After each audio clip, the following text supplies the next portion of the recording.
করবো লড়বো জিতবো রে, করবো লড়বো রে, জিতবো রে,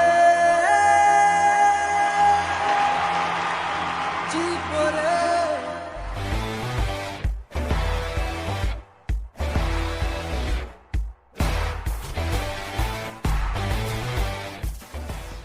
করব লড়বো জিতবো, হ্যাঁ করেছি, লড়েওছি, জিতেও দেখিয়েছি। কলকাতা নাইট রাইডার্স 2012, 14, 2024 সফল হওয়া Kolkata night Riders Indian premier লিগে কলকাতার একটি মাত্র দল।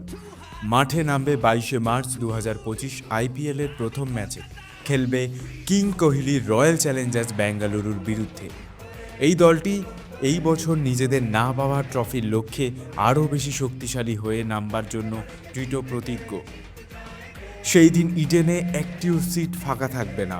বেগুনি সোনালি ঝড় উঠবে স্টেডিয়ামে, গ্যালারি দিয়ে আওয়াজ ভেসে আসবে কেকেআর কেকেআর।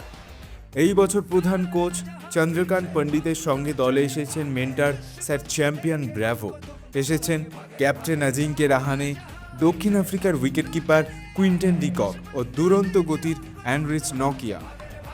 এছাড়াও এসেছেন ক্যারিবিয়ান অলরাউন্ডার রোবম্যান পাওয়েল ও ইংল্যান্ড তারকা অলরাউন্ডার মঈন আলী। তবে কেকেআরের চ্যাম্পিয়ন দলে একাধিক পরিবর্তন হলেও খেলার মানসিকতার পরিবর্তন হবে না, এটাই আশা রাখছে সমর্থকরা।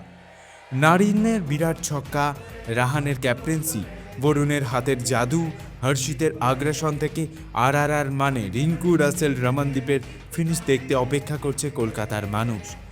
কিন্তু এই মুহূর্তে সবচেয়ে সমালোচনার কেন্দ্রে ভেঙ্কটেশ আইয়ার। ভেঙ্কি কি সত্যি এত অর্থের যোগ্য? যেই প্রশ্নের সঠিক উত্তর হয়তো ভেঙ্কটেশ তার খেলা দিয়েই বুঝাবেন। ট্রফি আবারও কলকাতাতেই চায়, কি বলেন? এই বছর কলকাতা সবুজ মেরুন হয়েছে, এইবার পালা বেগুনি সোনালির। আর আপনার কি মনে হয় কোন দল এইবার সবচেয়ে শক্তিশালী? কমেন্টে জানাতে ভুলবেন না।